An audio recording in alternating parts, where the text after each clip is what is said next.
You're listening to the BBM Global Network with 25 years in broadcast audio and video production. Our passionate team creates content and marketing for the world of Internet Talk Radio. If you've got a passion, come join us at bbmglobalnetwork.com. The BBM Global Network. Your voice is now heard.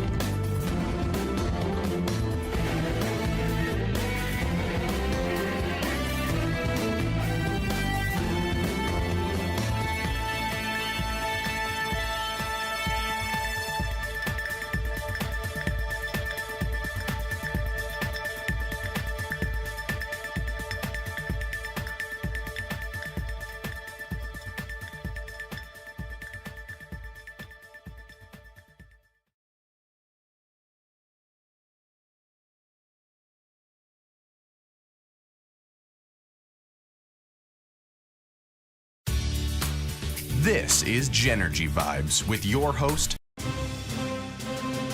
Welcome to Happiness Ninja Down Under with your host, Jamie Rose. Jamie will educate and empower people, organizations, and communities to help us all make better health and well-being choices. She will also engage you with expert influencers from around the world. So now, please welcome the host of Happiness Ninja Down Under, Jamie Rose.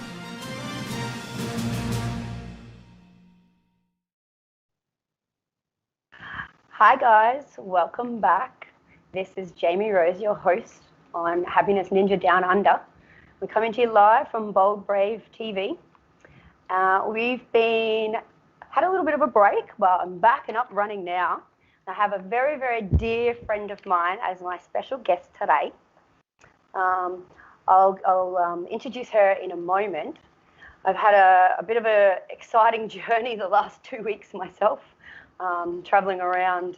I've actually been to 6 states in the US in the last couple of weeks. I was out at Dr. Patar's Advanced Medicine Workshop in South Dakota. So we had some really exciting things happening there. And potentially I might have some of the guests from that conference on soon. So we'll get stuck into the interview with Sally though today. So Sally is my friend from Australia. She's also an author, a speaker, a mentor, among many other things. She's a very beautiful, beautiful soul, and she's written a book called Pain-Free Networking for Introverts. Thank you so much, Sally, for joining me. It's so good to see your face. We haven't seen each other face-to-face in 18 months, and it's so good to see your beautiful, smiling face to me. Thanks, Jamie. It's so great to be here. It feels like forever. It has been forever. I was just thinking about some of the adventures that we've had and the journeys that we've been on together, and how our friendship has endured so much, really, that could have torn other people apart, but we've always stuck in there and loved each other no matter what. So it's pretty cool. And I think probably because we're both on this path of self-development, business development, self-actualization, and we make a point of not judging each other and just loving each other for who they are, despite if we have different opinions of things. Yeah, absolutely. The way it should be. So I wanted to get stuck into, you've written this amazing book. It has been a while since I've read it. That's all right. It might have even been a while since you've read it. Yes, actually, I got to read it all out loud a bit earlier in the year because it's going to be made into an audio book. So that was a really good refresher for me to read it all again. And it's held up, which I'm really, really glad of. Sometimes you're worried. It's your first book. It's the first thing you've written. Is it really good? Would I change very much? And I tweaked a few things, but all up, I was like, oh, I'm really pleased with that. So that was great. Really happy. Did you always know you were going to write a book? Like, we've never really come up with. Like, you've always loved writing, but I've never asked you that. Did you always think you would write a book? I think I did enjoy writing, but I wasn't doing very much of it in my life. A few letters home from travels and things like that. And I did actually start a journalism course, and it was so boring that I paid for it and didn't complete it. It was just, a little bit too rigid. Okay. You can imagine that probably wouldn't, terribly suit me to have to be told pretty much where every word and every sentence and everything goes in a journalistic style. So, yeah, started it, didn't complete that, didn't really do a lot of writing for a while. And then I kind of went, I want to write a book. And it wasn't, so much that I suddenly found something that I wanted to write about. It was like the first part was, I want to write a book. It has to be something that makes a difference. It has to be someone that helps other people on their journey. And I had to look back and think, okay, so what journey have I been on that I've actually gained some wisdom and experience and things like that in that will help other people to make their journey easier. And it was a bit of a process of elimination in a way. I was like, so haven't climbed Mount Everest. Can't write about that. And there are, haven't founded a multi-million-dollar international business. Can't write about that.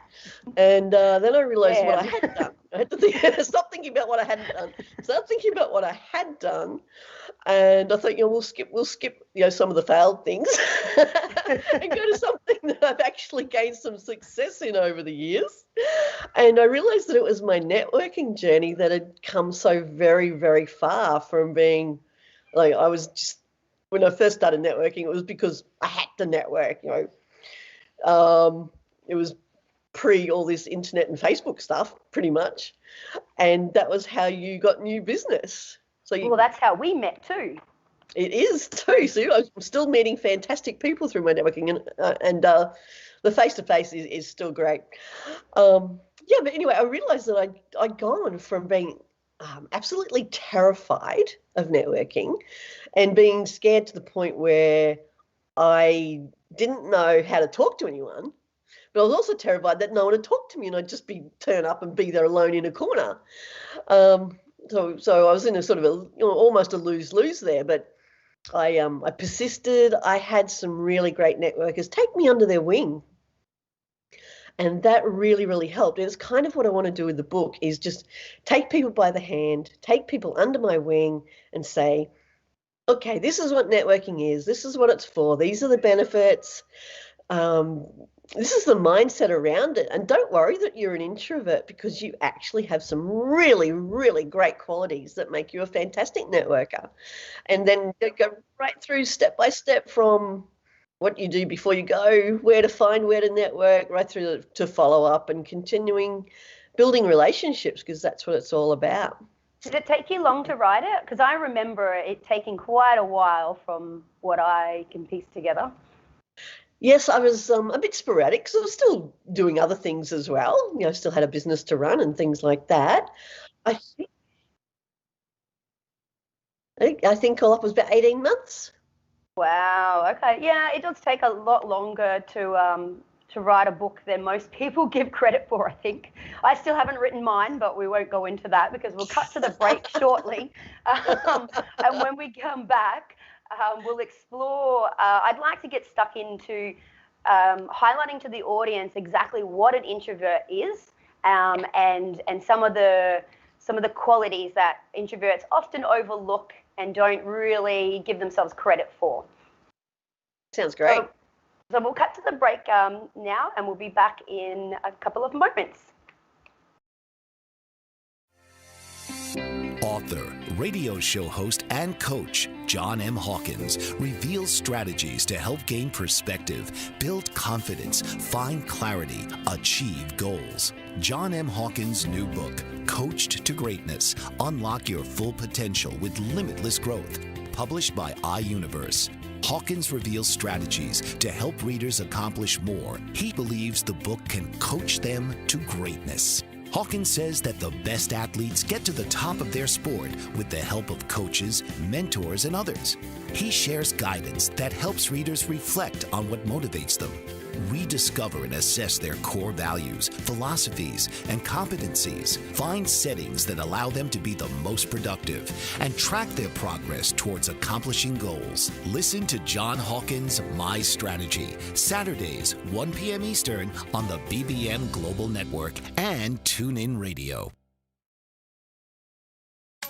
Did you know that your beliefs create your entire reality? But it's the subconscious beliefs that do most of the creating. Belief shifter and life coach Shiraz can help you identify those limiting beliefs and eliminate them, often in a single session. Like, it was almost instant. Like, I had relief right away. Creating better health, relationships, careers, and finances. Let Shiraz help you step out of safety and into awareness. Definitely something's happening. It's like a flow inside. It feels good. Whether in person or online, Shiraz provides personal coaching, belief shifting. Visit Shiraz at energeticmagic.com or call 416-529-7429. Energetic Magic on the BBM Global Network, Tuesdays at 7 p.m. Eastern. Find your greater happiness. Be well. Be aware. Be magical. Hi guys, welcome back to Happiness Ninja Down Under. I'm Jamie Rose and we are on the Bold Brave Media Network coming to you live.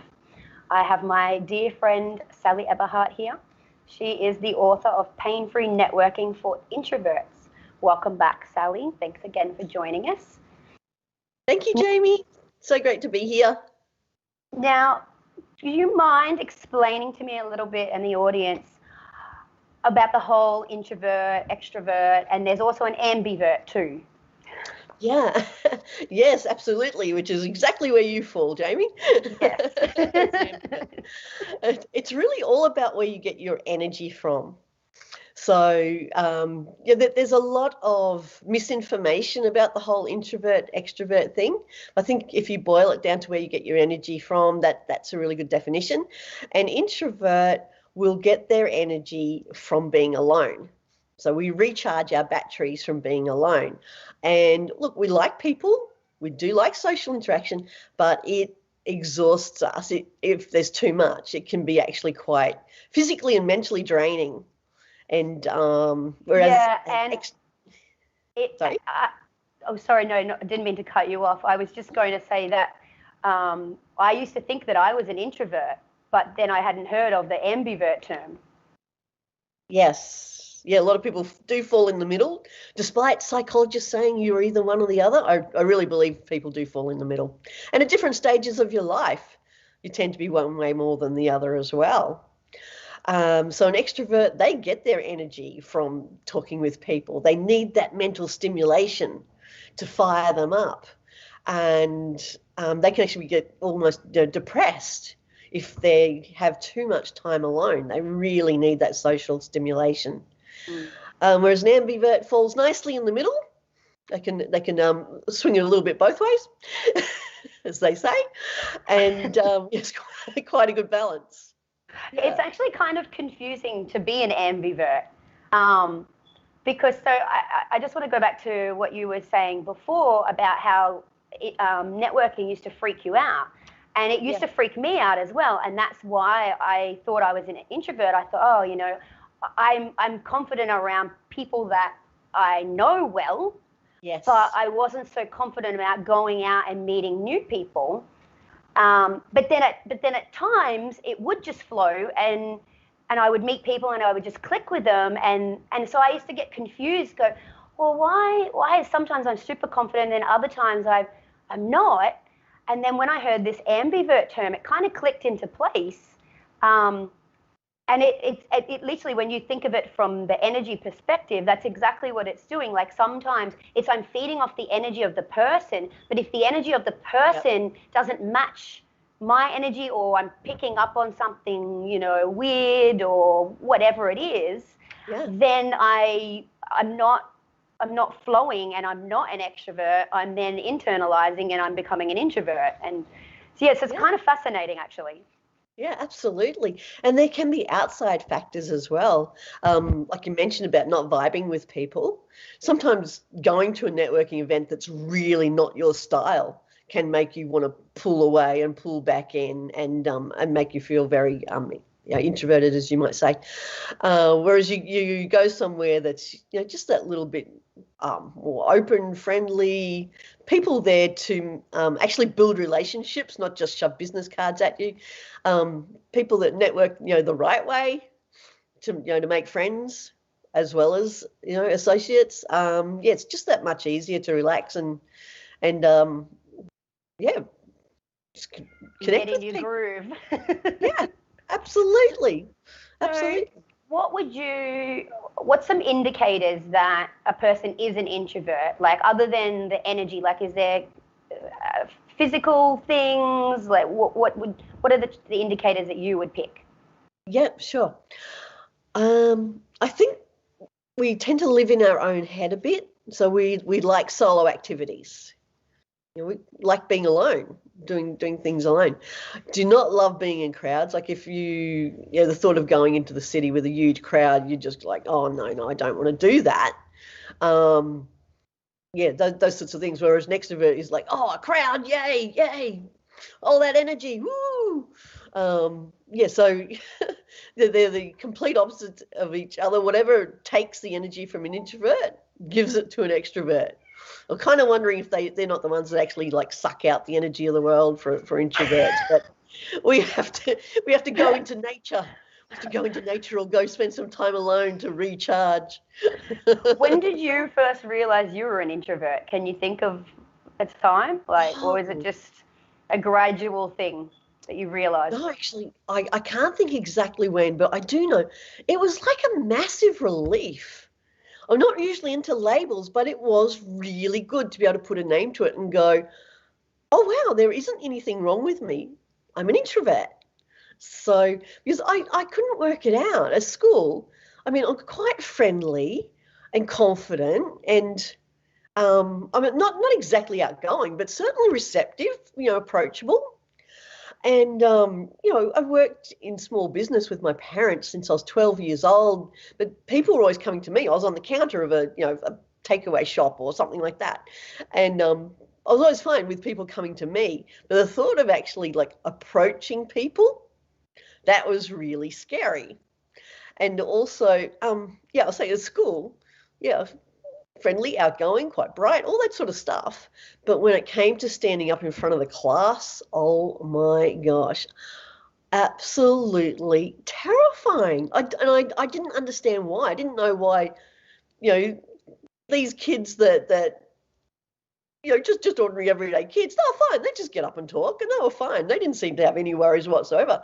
Whereas I'd get up there and I would be shaking like a leaf. My knees would be knocking and the piece of paper I was trying to read from, because heaven help me if I tried to do it without reading, would be shaking like this so I couldn't read it. And I didn't really get why, but that was a sort of physical manifestation of the introversion, of that not liking being in the spotlight.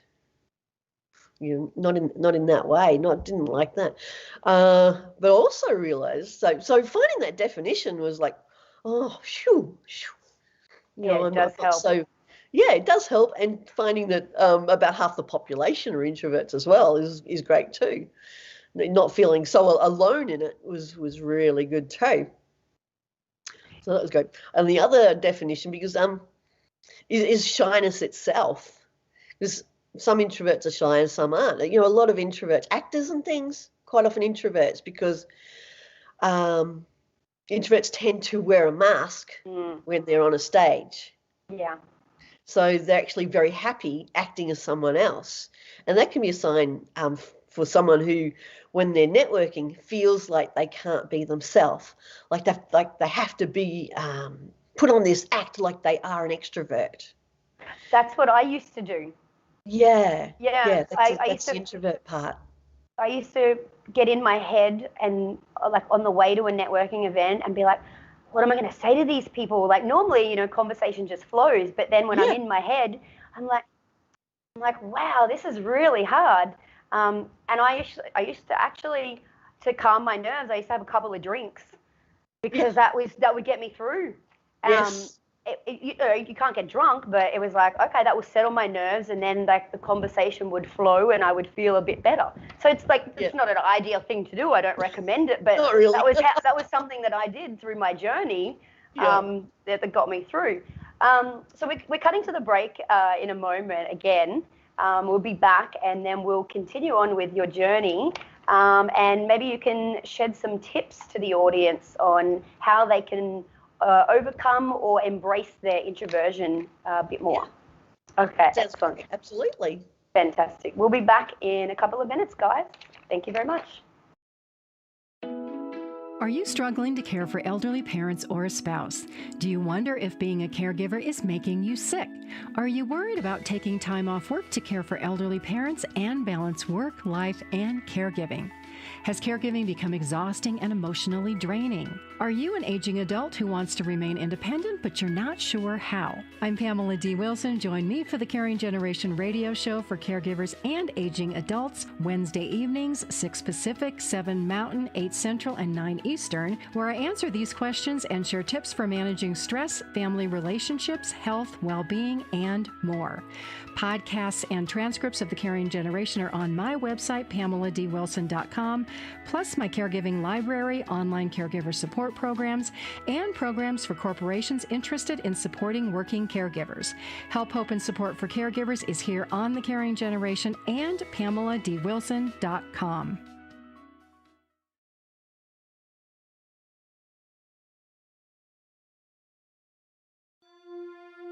The opiate epidemic has reached crisis levels, and with so many families affected by addiction, opiate-related drug overdoses, and death, the time is now to have a real constructive conversation about addiction that could lead to better prevention, treatment, and recovery. Alan Charles, author and keynote speaker on drug abuse and prevention, presents The Alan Charles Show. Alan brings a message of hope, sharing his unbelievable story of surviving a 24-year addiction to cocaine and highlights from his memoir, Walking Out the Other Side, an addict's journey from loneliness to life. His raw honesty and courageous heart breaks the stigma of addiction and offers a unique perspective into the mind of an addict. Join Alan each week as he brings his listeners to a true understanding of the grip of addiction. It is only with this understanding that we can begin to heal. The Alan Charles Show, Thursdays at 9 p.m. Eastern on the BBM Global Network.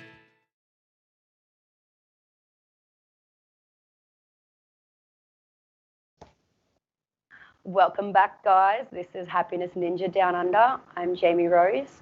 We're coming to you live on Bold Brave TV. Welcome back to my lovely guest, Sally Eberhardt, the author of Pain-Free Networking for Introverts. There's her book there. Perfect. We're not blurring. Oh, good. Thank you, Sally. That's not me. No, it looks like a superhero.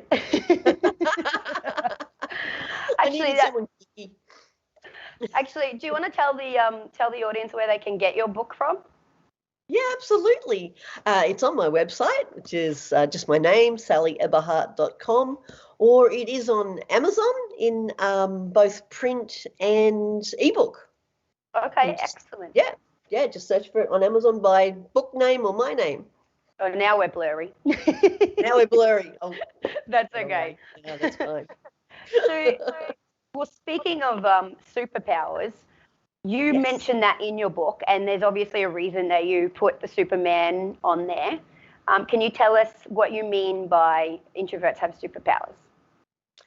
Okay. There are a lot of traits that introverts have that they may actually think is slightly negative, but in reality, when we look at them a bit more closely, we realize that they are superpowers of networking because they really help foster connection.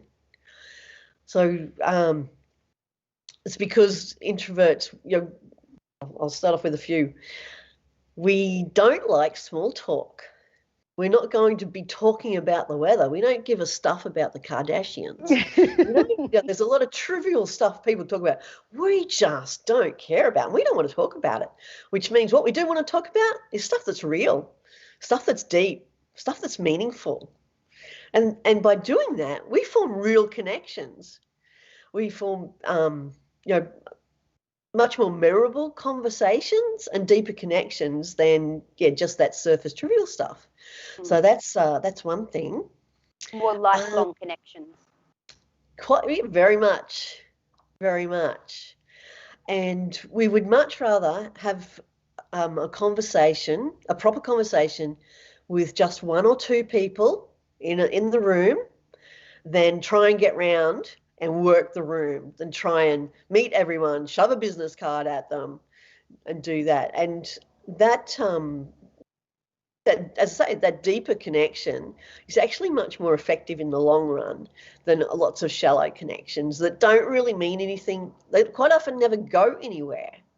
I agree. Yeah, you can see the extroverts that just, they fill the room and they go around and they're grabbing all the cards off everyone and they're shaking everyone's hand. But I often wonder, like, where does that go? Because I've tried to mimic that and do that myself. Yes. And to me, it's a waste of time because, you end up with a whole bunch of cards in your pocket, but you didn't actually, like, they're not going to remember you. You don't really remember them. You didn't really bond on anything. No, that's exactly it. That's so true. And it's those sorts of differences that make introverts a great networker. We're also not in it for the quick buck. So we don't expect someone to buy from us on the first meeting or give us referrals, that sort of thing. We realize that the connection takes time, that real relationships take time to develop. And we're willing to put in that time to make the effort and also to be there to help, to be of service. I think that's a huge difference. Is we're not there to just get what we can on that first meeting of people. And being there to give is really changing the face of networking. And fortunately, you were talking about the people that go around with the card and try and meet everyone and give their card out and that kind of thing. Fortunately, that style of networking, it's changing. Yeah, it's falling away. In most places, it's changing because people have realised that, it just isn't that effective. It's not that great. And, the response to it, it seemed to be fine when everyone was doing it and that's what you did and that's what you were expected to do. But we are evolving. Thankfully, networking is evolving and it is becoming much more about people really getting to know each other and helping each other, working together, collaborating. I view the old way kind of in line with the sleazy car salesman kind of thing now. Because it is, it's all about like take rather than give. And that really is the face of business is really changing. You have to give more to get in return. And that's just the way the trend has taken. Yeah, absolutely. Actually, that's a really good analogy. It is very much changed. Yeah, we've kind of gone from that salesman who just wants to sell you a car, any car, whatever car he's going to make the most money on, to someone who listens to your needs. Exactly. And if he doesn't have the right car for you, he'll send you to the person who does. Yeah, I just met a lovely woman. She was very much an introvert, an accountant, and she wanted to start her own business. She didn't think that she could. But after 3 years of networking and taking out one person at a time, she has a really successful business. And she was like, I can do this. This is, it really built her self-confidence up as well. Yeah. Yeah, that's great. So we have to cut to another break and we will be back to delve into this more. So we'll see you in a few minutes, guys. Have you ever felt like no one is listening or you're not getting the honest attention you deserve? Do you even know the kind of attention you want or need? You are not alone. Alice Aspen March is here to help. Thanks to Alice, through her epiphany and research over the word attention, there are solutions to the attention dilemma. Worldwide audiences have been enthralled and engaged for over 40 years with her visionary and pioneering observations. The kind of attention we get and give is vital to improving our lives and society. Alice and her weekly guests review game-changing insights for transforming and improving our understanding of attention, providing techniques for creating healthier and empowering behavior. Get a new perspective on a mainstream word. Tune into Why Our Attention Matters for fresh and thought-provoking conversations every Tuesday at 3 p.m. Eastern on boldbravemedia.com and the TuneIn Radio app. Mike Zorich, a 3-time California state champion in Greco-Roman wrestling at 114 pounds. Mike, blind since birth, was born in Hartford, Connecticut. He was a 6-time national placer, including 2 seconds, 2 thirds, and 2 fourths. He also won the Veterans Folk-Style Wrestling twice at 152 pounds. In all these tournaments, he was the only blind competitor. Nancy Zorich, a creative spirit whose talents have taken her to the stage and into galleries and exhibitions in several states. Her father, a commercial artist who shared his instruments with his daughter and helped her fine-tune her natural abilities, influenced her decision to follow in his footsteps. Ms. Zorich has enjoyed a fruitful career doing what she loves. Listen Saturday mornings at 12 Eastern for the Nancy and Mike Show for heartwarming stories and interesting talk on the BBM Global Network.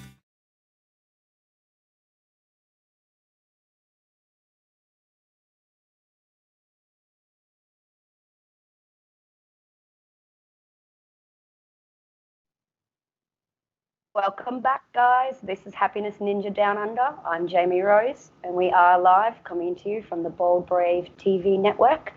I have my dear friend Sally Eberhardt, the author of Pain-Free Networking for Introverts, here. Welcome back, Sally. Do you want to just hold up the book again for everyone to see?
Did you know that your beliefs create your entire reality, but it's the subconscious beliefs that do most of the creating? Belief shifter and life coach Shiraz can help you identify those limiting beliefs and eliminate them, often in a single session. Like, it was almost instant. Like, I had relief right away. Creating better health, relationships, careers, and finances. Let Shiraz help you step out of safety and into awareness. Definitely something's happening. It's like a flow inside. You know, it feels good. Whether in person or online, Shiraz provides personal coaching, belief shifting. Visit Shiraz at energeticmagic.com or call 416-529-7429. Energetic Magic on the BBM Global Network, Tuesdays at 7 p.m. Eastern. Find your greater happiness. Be well.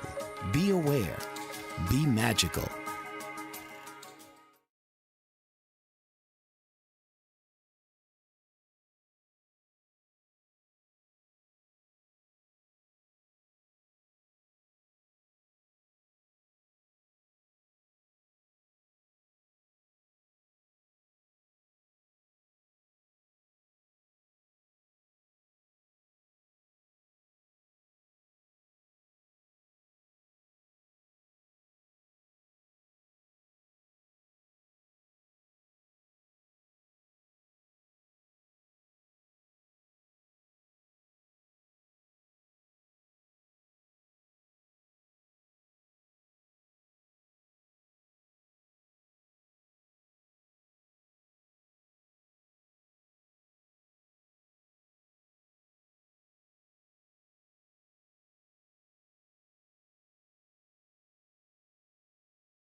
Hi guys.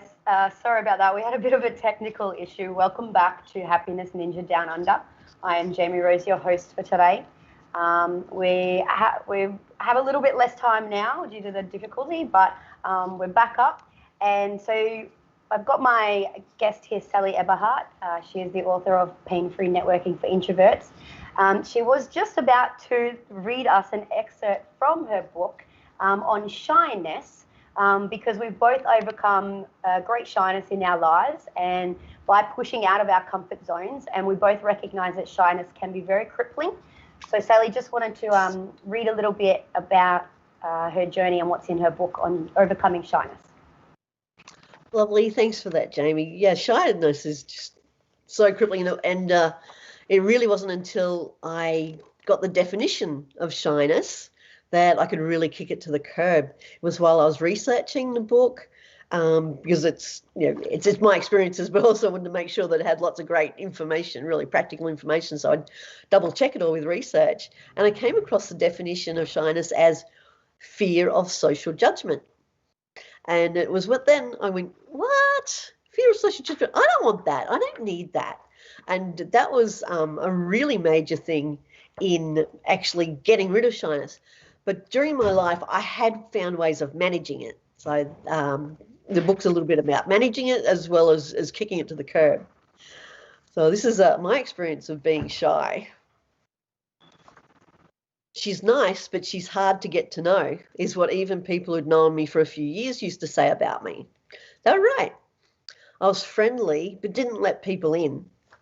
Somewhere in my life, I developed a fear that if people really knew me, they wouldn't like me. And that's that fear of judgment. So I didn't let them get to know me for fear of them rejecting the real me. Now I can say, so what, if someone doesn't particularly like me? But I simply couldn't risk it back then. My shyness, my fear of social judgment had a real grip on me. My revelation came thanks to traveling through America on Amtrak. My marriage had broken down. I pretty much ran away, so I didn't have to face the aftermath of everyone telling me what I should and shouldn't do.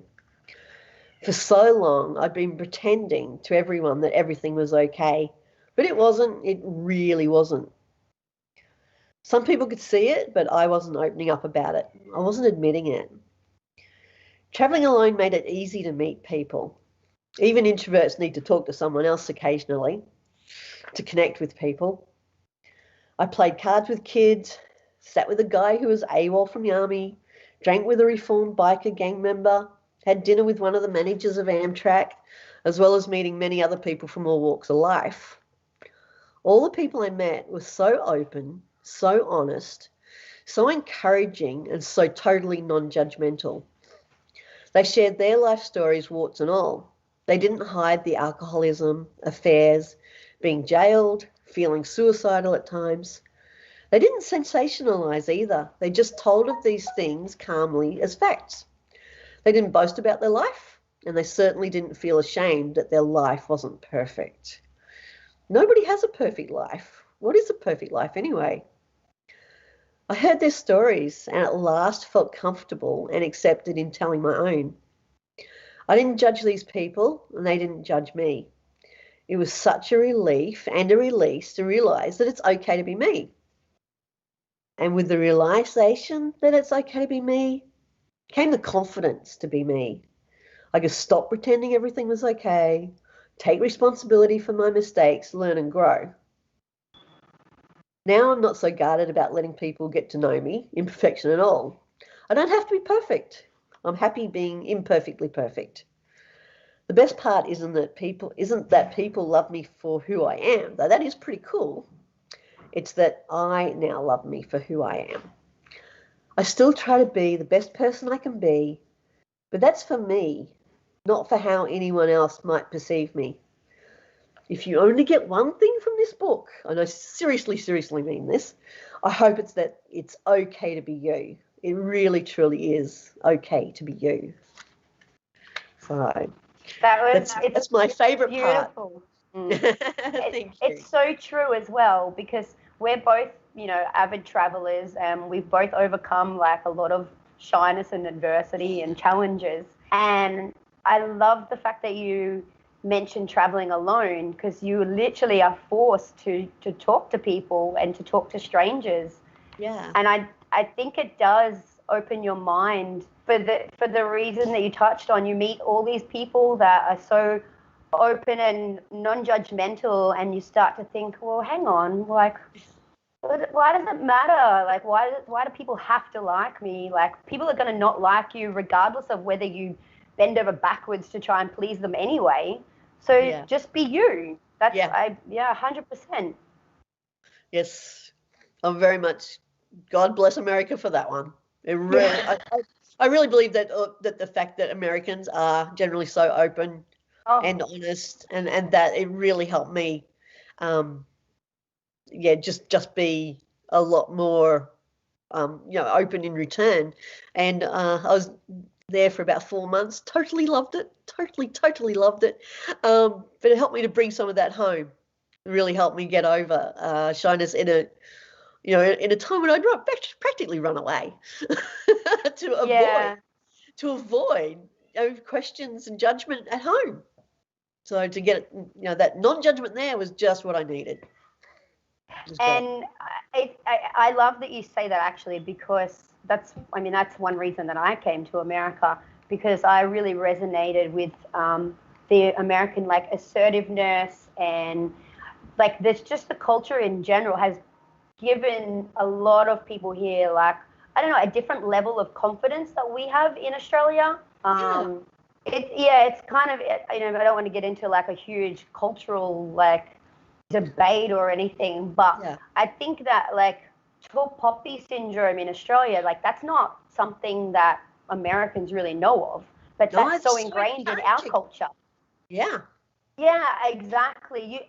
It's almost like people will deliberately boost you up here, whereas in Australia they'll literally pick at the things that they think you need to improve on. and there's like no balance. You're hard to pop your head up in case it gets chopped off.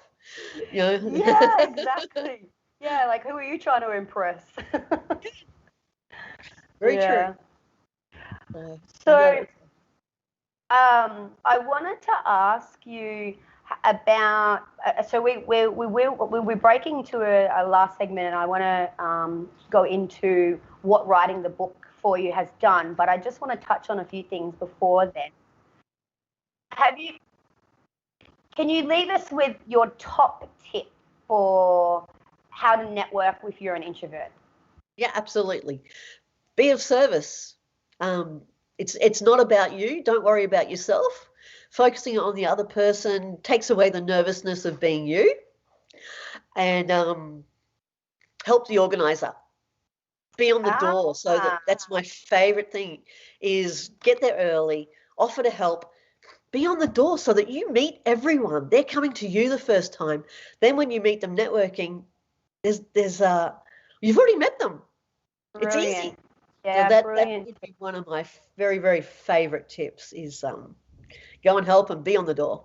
I love that. That is actually ingenious. Thank you. I'm sure a lot of viewers out there will actually really appreciate that one. We're going to cut to the last break, and then we'll come back. And I want to know all about what writing this book has done for you. Oh, so much. Okay, guys, we'll be back in a moment. Mike Zorek, a 3-time California state champion in Greco-Roman wrestling at 114 pounds.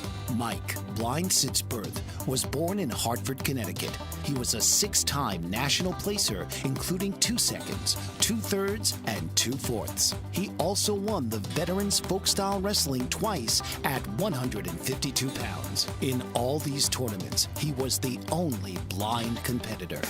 Nancy Zorek, a creative spirit whose talents have taken her to the stage and into galleries and exhibitions in several states. Her father, a commercial artist who shared his instruments with his daughter and helped her fine-tune her natural abilities, influenced her decision to follow in his footsteps. Ms. Zorek has enjoyed a fruitful career doing what she loves. Listen Saturday mornings at 12 Eastern for the Nancy and Mike Show for heartwarming stories and interesting talk on the BBM Global Network.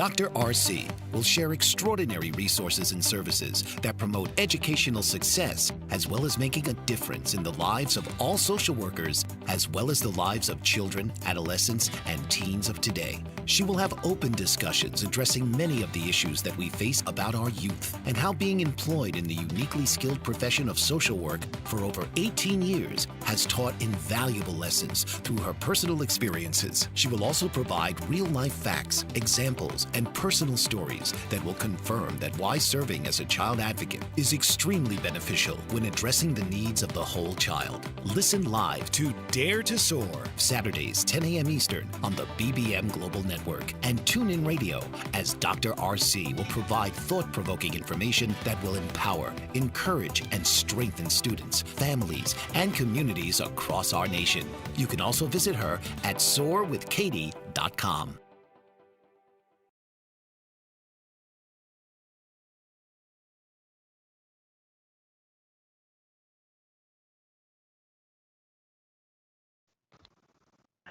Welcome back, guys. This is the last segment of today's episode, Happiness Ninja Down Under. I am Jamie Rose, and you are on the Bold Brave TV network live. So thank you again, Sally. We're coming to the end of this segment, but I just wanted to touch on, writing a book is a journey, it's a process. I want to write a book, you know that.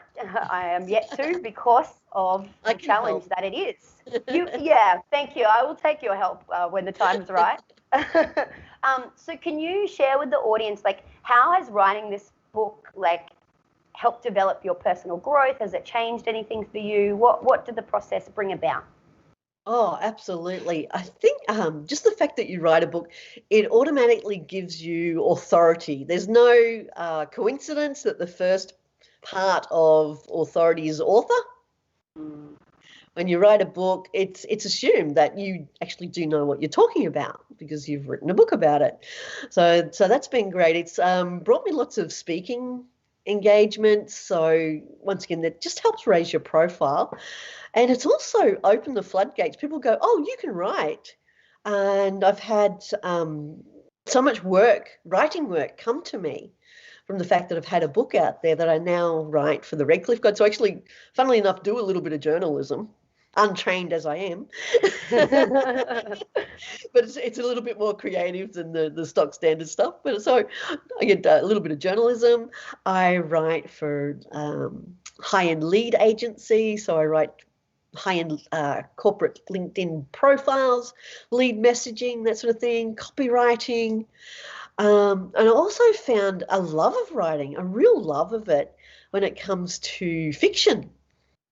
So I found I just really enjoy writing short stories, either very personal ones that share some vulnerabilities, because I believe we connect on our vulnerabilities.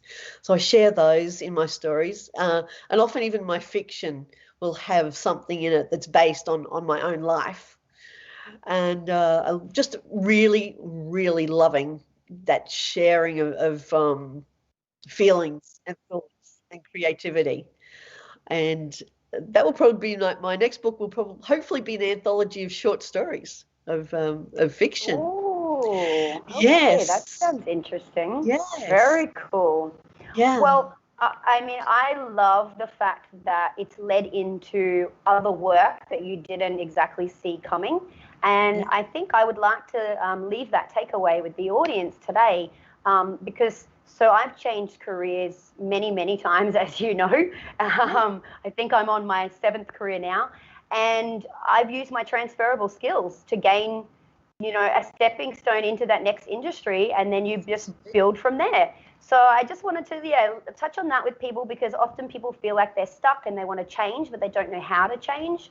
But if you just go with something that that you've got some skill in, some knowledge in, and just expand and open yourself up, you just never know where things will lead. That's the beauty of life and living in the unknown and pushing yourself out of your comfort zone.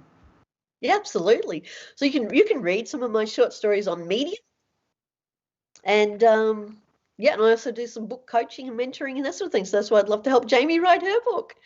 Excellent. Well, we're going to wrap it up there. But if you would like to get Sally's book, go to sallyeberhardt.com. Thank you so much, Sally. It was a pleasure to see you again. I can't wait to give you a hug in person. Oh, and thank you, everyone.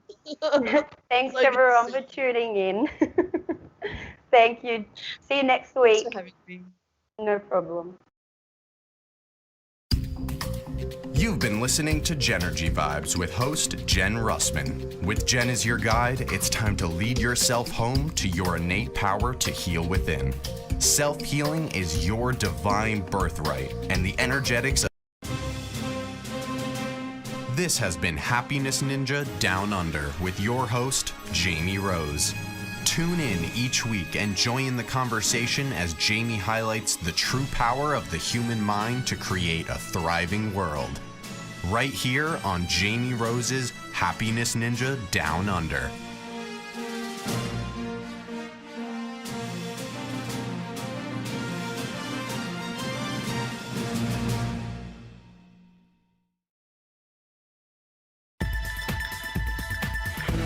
You've been listening to the BBM Global Network. The ideas, views, and opinions of this broadcast are those of the participants of the program and are not necessarily the ideas, views, and opinions of the BBM Global Network Company.